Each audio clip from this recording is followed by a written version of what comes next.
Welcome to my latest Whiteboard Wednesday video, and today's communication tip is covering probably one of the most popular questions that I get from clients, and it's on my magic whiteboard here.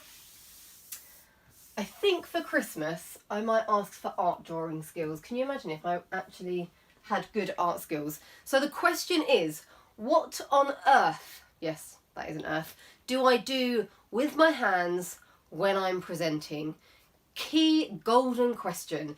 Now for me, I use my hand gestures quite a lot. For those of you who have been watching my videos probably know that by now. But for a lot of people, it doesn't feel comfortable to be using your hand gestures and being sort of super animated.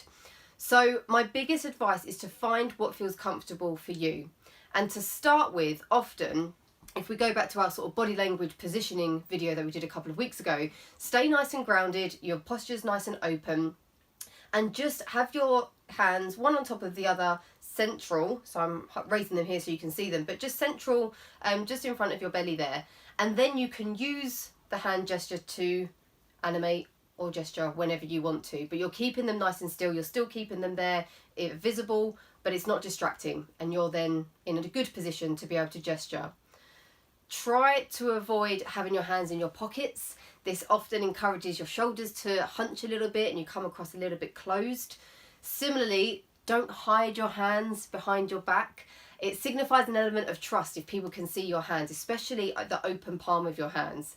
So try to make sure that your hands are open, it's part of your body language, and you're not hiding them behind your back.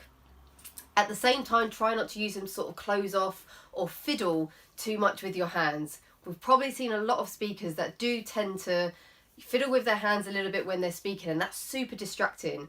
And that's really a way for their nervous energy to go somewhere in their hands. So you really want to be conscious of what your hands are doing, because you don't want them to distract. You want them to really benefit and add value to your body language when you're presenting.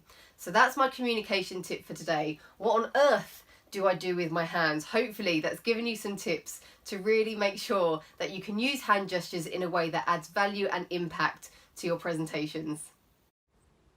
If you found this video useful, check out even more ways to upgrade your impact by subscribing to my YouTube channel.